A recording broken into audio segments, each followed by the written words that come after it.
వైజాగ్ లో జూలై 24న BNR golden diamonds opening సందర్భంగా మెగా ఆఫర్స్. కానీ బయట ఎక్కడికైనా వెళ్ళినప్పుడు చెప్తుంటారు కదా! యాక్చువల్‌గా చెప్పాలంటే మీకు ఆడవాళ్ళ కన్నా గాని మగవాళ్ళు ఎక్కువ మంది ఫ్యాన్స్ ఉన్నారు మీకు. ఆడవాళ్ళు ఉన్నారు కానీ మగవాళ్ళు కూడా ఇష్టపడతారు మగ నా మూవీస్ అంటే. యాహ్! సౌందర్య గారు, ఒక ఆమని గారు అంతే. అవును. మిగతా వాళ్ళందరూ ఆల్మోస్ట్ కొంచెం రొమాంటిక్ అండ్ గ్లామర్ క్యారెక్టర్స్ చేశారు. అక్కడ తప్పలేదు కొంతమంది హీరోయిన్స్ కి.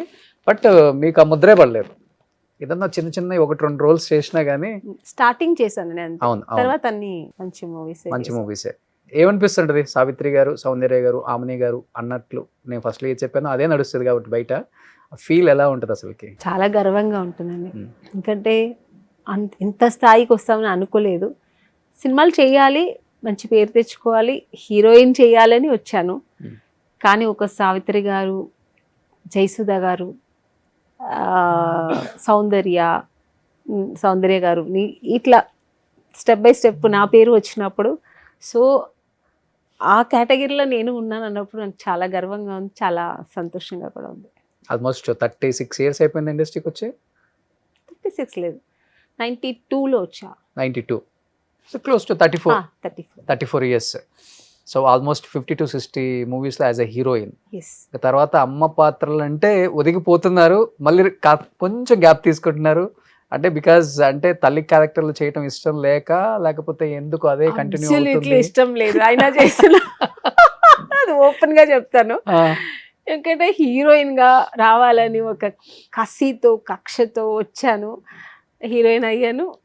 డూయట్ చేయాలి, గ్లామరస్ హీరోయిన్ గా ఉండాలి, అంటే మంచి క్యారెక్టర్లు కూడా చేయాలి, పెద్ద పెద్ద డైరెక్టర్స్తో చేయాలి, పెద్ద పెద్ద హీరోస్తో చేయాలి, ఇవన్నీ కళలతో డ్రీమ్స్తో వచ్చాను. అన్నీ అయ్యింది. ఇప్పుడు మళ్ళీ మమ్మీ క్యారెక్టర్లు చేస్తున్నప్పుడు, అమ్మ క్యారెక్టర్లు చేస్తున్నప్పుడు కొంచెం బాధ ఉంటుంది ఎక్కడో. నేను అమ్మ చేస్తున్నానని తప్పదు, యాక్సెప్ట్ చేయాలి అంతే. కానీ చిన్న ఏజ్ కదా, కొంచెం అనిపిస్తుంటుంది డెఫినెట్ గా. కానీ మీరే ఇలా అనుకుంటే అన్నపూర్ణమ్మ వీళ్ళందరూ పాపం వాళ్ళ కెరీర్ స్టార్టింగ్ నుంచి అంటే ఆవిడ ఫిక్స్ అయ్యి వచ్చారు నేను అమ్మ క్యారెక్టర్కే ఓకే అని. నేను అలా కాదు, నేను హీరోయిన్ చేయాలి. నాకు స్టార్టింగ్ వచ్చినప్పుడే చాలా ఇంటర్వ్యూస్లో చెప్పుంటాను, వెళ్ళినప్పుడు ఆడిషన్ వెళ్ళినప్పుడు చూస్తారు, ఉంటుంది కదా స్ట్రగుల్ ఉంటుంది కదా. స్టార్టింగ్ వెళ్ళిన వెంటనే మాకు అలా ఒకేజ్ రెడ్ కార్పెట్ వేసి అమ్మ నువ్వే హీరోయిన్ అని చెప్పారు కదా. సో బ్యాక్గ్రౌండ్ లేకుండా వచ్చాను కాబట్టి కొన్ని స్ట్రగుల్ అంటే వెళ్ళి చూసేది, సరే మా బెంగళూరు నుంచి వచ్చావా, ఓకే తమిళ్ వచ్చా, తెలుగు వచ్చా అని మాట్లాడడం, యాక్టింగ్ చేయను, డాన్స్ చేయనడం, అన్నీ చేసి చూపిస్తాను, అన్నీ ఓకే అన్నీ బాగుంది, గుడ్, బాగా చేస్తున్నావు, అంటే ఫియర్ లేకుండా బాగా చేస్తున్నావు, కెమెరా ఫియర్ లేదు అన్నీ నువ్వే హీరోయిన్ అంటారు. నెక్స్ట్ డే పిలిచి ఏం లేదు సిస్టర్ క్యారెక్టర్ చాలా బాగుందమ్మా చేస్తావా? నో నేను అనుకుందే వేరు, నేను అస్సలు చేయను, అస్సలు దాంట్లో మాటే లేదు. నేనైతే ఏ డబ్బుల కోసమో ఏదో గలిచిపోవాలని అలా రాలేదు, ఒక ప్యాషన్తో వచ్చాను. ఫైనాన్షియల్ గా అప్పుడు వెల్ సెటిల్ మీరు? ఫైనాన్షియల్ గా వెల్ సెటిల్ కాకపోయినా ఏ ప్రాబ్లం అయితే లేదు. మాకు ఉండడానికి ఇల్లు ఉంది బెంగళూరులో, మాకు జీవితం గడపడానికి మా వర్క్ ఉంది, మా నాన్నగారు ఉన్న వర్క్ ఉంది, మా అమ్మ కూడా అప్పుడు మా అమ్మ వర్క్ చేసేది. సో మాకు ప్రాబ్లం లేదు. మీరు చదువుకొని ఏదైనా జాబ్ కూడా చేసుకుంటా, బట్ నా ప్యాషన్ సినిమాలో చేయాలి, హీరోయిన్ అవ్వాలి, అందరూ వచ్చి నాతో ఆటోగ్రాఫ్ తీసుకోవాలి. ఎక్కడి నుంచి పట్టుకుంది అసలు ఇది మీకు? ఇంత బలంగా హీరోయిన్ అవ్వాలి. ఇండస్ట్రీలో ఎలా ఉంటుందంటే ఫేట్ చెప్పలేం, మనం అనుకున్నది ఇక్కడ అవ్వాలంటే చాలా కష్టం, వచ్చింది చేయటమే గ్రేట్నెస్ గా ఫీల్ అవ్వాలి ఇక్కడ. అలాంటిది మీరు ఏం తెలియని ఏజ్ లో ఈ బలంగా ఫిక్స్ అవ్వడం కాదు, ఏమీ తెలియని చిన్న 5 years బేబీలో వచ్చింది నాకు ఈ ప్యాషన్. ఓకే. మా ఇంట్లో ఎక్కువ సినిమా పిచ్చి, అమ్మకి ఎక్కువ ఇష్టం. ఇంకా మా అమ్మ ఎంత పిచ్చి అంటే, నేను 6 month బేబీ నన్ను తీసుకొని సినిమా థియేటర్కి వెళ్ళి కూర్చుంది అమ్మ. నాన్నగారితో చెప్పేసి వెళ్ళేది ఫ్రెండ్స్తో. వెళ్ళినప్పుడు నేను ఏదో లైట్ ఆఫ్ చేసి ఏదో ఏడిస్తే ఇట్లా గిచ్చేసింది అమ్మ. ఇక్కడ ఇంకా ఉంది, నాకు మార్క్ ఉంది లైట్గా. అంటే అంత పిచ్చి ఆవిడకి, అంత సినిమా అంటే ఇష్టం. అంటే మామూలుగా ఏడిస్తే పిల్లలు తీసుకుని బయటకు వెళ్తాము, సినిమా ముఖ్యం కాదు కదా. మా అమ్మ అదే కాదు, గిచ్చి పడుకో అని చెప్పి నేను పడుకోబెట్టి బయటకు వస్తే కందిపోయి నా నాన్నగారు ఇంటికి వస్తే తిట్టి అంత పిచ్చి. ఓకే. సో అది నాకు వచ్చిందో ఏమో తెలియదు, బై జెనెటిక్. నాకు కూడా సినిమా అంటే పిచ్చి. చిన్నప్పుడు ఎక్కువ సినిమాలకు వెళ్ళే వాళ్ళ ఇంట్లో. అది చూసి చూసి చూసి ఆ హీరోయిన్ మీదే నాకు కళ్ళు పడేది. నీతో ఎవరిని చూసేదాన్ని కాదు. ఆ హీరోయిన్ ఎలా చేసింది, డాన్స్ ఎలా చేసింది, యాక్టింగ్ ఎలా చేసింది, డ్రెస్సింగ్ ఎలా చేసింది అని ఆ 5 years అప్పుడే మా అమ్మ చీరలు కట్టుకుని, నేను అప్పుడే చిన్నప్పుడే మా అమ్మ మార్నింగ్ వెళ్ళిపోతుంది కదా, మా అమ్మ జాబ్కి వెళ్ళిపోతే స్కూల్ నుంచి వచ్చి చీరలు కట్టుకోవడం అవన్నీ చేయడం.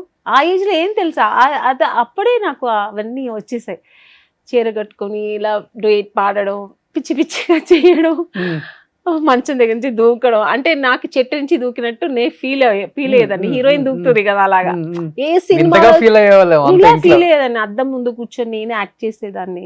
ఏ సినిమాలో ఏ సీన్ నచ్చినా ఆ సీన్ నేను ఇంట్లో వచ్చి చేసేదాన్ని. బట్ ఫుల్ గా ప్రిపేర్ అయిపోయారా పక్కా ఇండస్ట్రీకి వెళ్ళాలంటే? అన్ని నేర్చుకొని ఇండస్ట్రీకి వెళ్తే ఓకే ఆఫర్ వస్తుంది, ఏమి నేర్చుకోలేదు, వచ్చేసి నాకు చిన్నప్పటి నుంచి చేసి చేసి చేసి నేను యాక్ట్ చేయాలి ఇదొక్కటే నాకు ఉంది మైండ్లో. బట్ చదువుతున్నాను బాగానే, అంటే పెద్ద గుడ్ స్టూడెంట్ అయితే కాదు కానీ యావరేజ్ ఓకే చదివేదాన్ని. ఇంట్రెస్ట్ ఉంది చదవాలని కూడా, బట్ ఎక్కువ ఇంట్రెస్ట్ మూవీస్ చేయాలి, హీరోయిన్ అవ్వాలి అనేది. బట్ ఇంట్లో చెప్పడానికి భయం, నాన్నగారు భయం, అమ్మగారు భయం. ఆమెని గారికి భయం కూడా ఉందా? అమ్మో చాలా. ఈ మధ్య కొన్ని స్టేట్మెంట్లు చూస్తుంటే అవతల భయం వేస్తుంది. చిన్నప్పుడు అమ్మ నాన్నగారు కొంచెం ఎక్కువ ఆర్థోడాక్స్ ఫ్యామిలీ. నాన్నగారు చాలా ఎక్కువ పద్ధతిగా ఆడపిల్లలని పద్ధతిగా ఉండాలని అలాగే పెంచారు కూడా. మోడర్న్ డ్రెస్ కూడా ఇచ్చేవారు కాదు నాన్నగారు. సో అలా ఉన్నప్పుడు చెప్పడానికి భయం. సినిమాలు అంటే నాన్నగారు ఒప్పుకోరు. అమ్మ కొంచెం ఫ్రీడమ్ ఉంటుంది కానీ చెప్పిందంతా చెయ్యదు అమ్మ. అమ్మ ఏం చెప్తే అది చేయాలి, అలా ఉండేదాన్ని. బట్ నాన్నగారు ఇండస్ట్రీలోనే ఉన్నారు కదా, డిస్ట్రిబ్యూటర్. అయినా ఇష్టం లేదు నాన్నకి. అయినా ఇష్టం లేదు,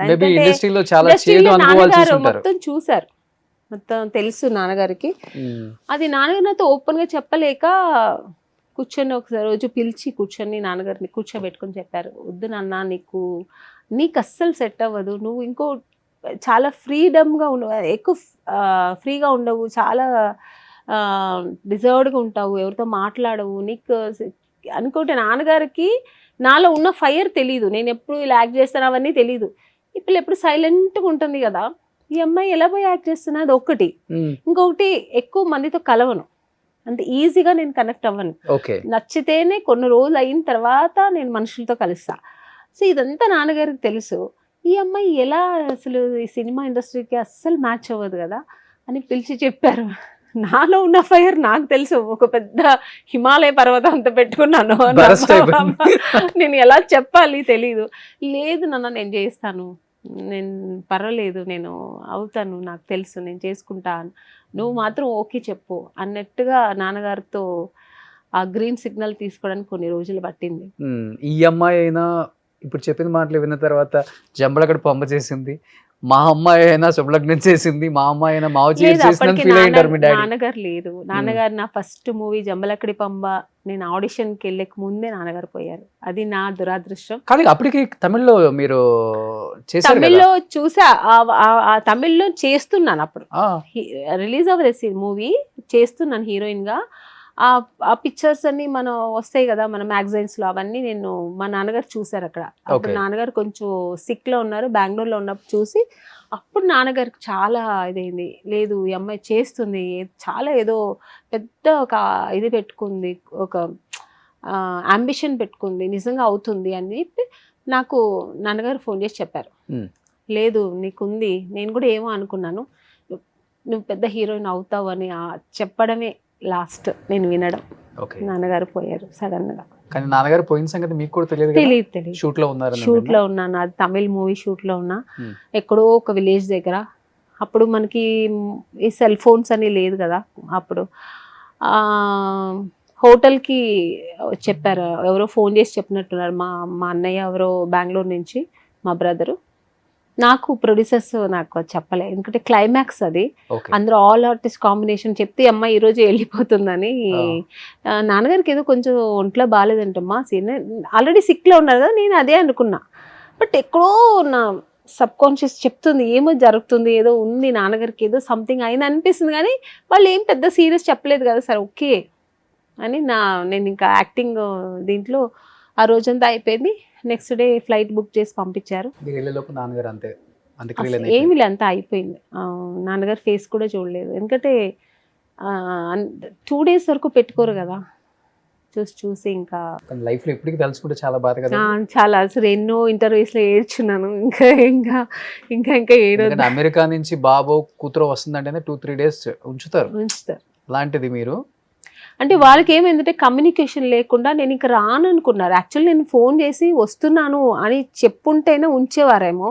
అక్కడ వాళ్ళకి కూడా నా కమ్యూనికేషన్ లేదు, నేను వస్తున్నానా లేదా వాళ్ళకి ఏం ఒక లేదు, వాళ్ళకి నా నుంచి ఏ ఒక ఇది రానప్పుడు వాళ్ళు ఏం చేశారంటే, ఏంటి ఎవరు ఏం చెప్పట్లేదు, సరే రాదేమో షూట్లో ఉంది బిజీ ఉంది అనుకుని వాళ్ళు ఫినిష్ చేశారు. బాగుంటుంది బాండింగ్ నాన్నగారితో మీకు? నాన్నగారితోనే ఎక్కువ బాండింగ్, మా అమ్మగారితో కొంచెం తక్కువే. నేను అంటే అమ్మ అంటే భయంతోనే పెరిగాను, నాన్నగారు అంటే చాలా ప్రేమతో ఉండేవారు. ఏదైనా నాన్నగారితో షేర్ చేసేదాన్ని నేను. ఆయన ఆత్మంతా ఘోషించి ఉంటుంది, కూతుర్ని చూడలేదు. అవును. అప్పుడే ఆ నాన్నగారు పోయిన 3 days, 3rd day నేను ఏడుస్తూ అక్కడ కూర్చున్నప్పుడే నాకు జంబలక్కడి పంప ఆడిషన్ పిలిచారు. నేను అప్పటికే రానన్నాను, ఎందుకంటే నేను ఉన్న మూడ్లో నేను వెళ్ళి ఆడిషన్ చేయలేదు. చేస్తే కూడా నేను తప్పకుండా నాకు దొరకదు, ఎందుకంటే నేను ఫేస్ డల్గా ఉంటుంది, నేను చేయను బాగా ఎందుకు అని చెప్పి నేను రానని చెప్పా. లేదమ్మా నేను ఆల్రెడీ చెప్పేసాను డైరెక్టర్ గారికి, మీరు ఈ సిచ్యుయేషన్ అంతా పర్లేదు అని చెప్పారు. అంటే అప్పుడు వెళ్తే డైరెక్టర్ గారు ఈవి సత్యనారాయణ గారు మహానుభావుడు నన్ను మళ్ళీ వీడియో టెస్ట్ చేశారు, చేసి ఓకే చేశారు. ఎక్కడికో తీసుకెళ్ళింది ఆ సినిమా, ఎక్కడికో. నాన్న బ్లెస్సింగ్స్ మేబీ. అవును, అమ్మ చెప్పింది, అమ్మ లేదమ్మా డ్రెస్ చేసుకో రెడీ అవ్వు, వాళ్ళు పిలుస్తున్నారు కదా, నాన్నగారు బ్లెస్సింగ్స్ ఈ సినిమా నీకు ఓకే అవుతుంది అని అమ్మ గట్టిగా చెప్పింది. ఏదో అమ్మ చెప్తుంది లే అని చెప్పి నేను బయలుదేరాను, కానీ అది నిజంగానే జరిగింది. నాన్న ఒకవేళ చూస్తే ఏం చెప్పాలనుకుంటున్నారు? ఎట్లా నాన్న చివరిగా చూడలేదు, వెళ్ళేసరికి అంత్యక్రియలు అయిపోయినాయి. నాన్న ఉంటే ఇప్పుడు నేను ఏమనుకుంటున్నాను, ఇప్పుడు నేను మంచి స్టేజ్లో ఉన్నాను, ఇది అన్నీ నాన్నగారికి నేను అర్పించాలి, నాన్నగారు అవన్నీ చూసి సంతోషపడాలి. అంటే నా కష్టాల్లో ఉన్నారు, సుఖాల్లో నాన్నగారు నాతో లేదు, నేను కష్టాలు పడిందని చూశారు. అంటే 1 year నేను వచ్చి ఇక్కడ ఎంత స్ట్రగల్ అయిన నాన్నగారికి తెలుసు. చిన్నప్పటి నుంచి నాన్నగారితోనే ఉన్నాను, ఇక్కడ వచ్చిన తర్వాత నేను కొంచెం స్ట్రగల్ అయినంత నాన్నగారికి తెలుసు. అయ్యో ఈ అమ్మాయి పోయి అక్కడికి వెళ్ళి కష్టపడుతుంది కదా అనేది ఆ నాన్నగారికి తెలుసు. సో ఇప్పుడు ఈ స్టేజ్లో ఉన్నానని నాన్నగారు చూడలేదు కదా, ఇవన్నీ చూస్తే చాలా సంతోషం. ఇంకా చెప్పాలంటే నాన్నగారు ఉండుంటే నా ఫినాన్షియల్ అంతా నాన్నగారే చూసుకునేవారు, ఎందుకంటే నాన్నగారికి ఒక మంచి నాలెడ్జ్ ఉంది, సో ఈజ్ ఎడ్యుకేటెడ్, మంచి చదువుకున్నవారు. సో నాన్నగారు అన్నీ ఇంకా మంచిగా ఇంకా మంచి స్టేజ్లో ఉండేదాన్ని. నాన్నగారి పేరేంటి? మాదప్ప, మాదేశ్వర ఫిలిమ్స్. వాళ్ళ ఇది డిస్ట్రిబ్యూటర్, ఇది పేరు వచ్చి మాదేశ్వర ఫిలిమ్స్. అది వచ్చి మా ఇంటి దేవుడిలాగా. నాన్నగారి పేరు వచ్చి మాదప్ప. ఓకే, సో నాన్నగారు ఎక్కడున్నా కానీ మీ అమ్మాయి పెద్ద హీరోయిన్ అయిపోయారండి. ఇప్పటికీ ఇంట్లో ఉంటే నాన్నగారికి దీపం రోజు పెడుతుంటా. అమ్మ చూసారా మీ సక్సెస్? అమ్మ ఇప్పటికీ నాతోనే ఉన్నారు. అమ్మ అయితే నాతోనే ఉన్నారు, నాతోనే ట్రావెల్ చేస్తారు. నా కష్ట సుఖాల్లో అన్నిట్లో నా అమ్మ నాకు తోడుంది, ఇప్పటికీ నాతోనే ఉంది. అమ్మ నేను చాలా బాగా చూసుకుంటున్నాను. సుమన్ టీవీలో మీ పర్సనల్ అండ్ బిజినెస్ ప్రమోషన్స్ కోసం కింది నెంబర్కి కాంటాక్ట్ చేయండి.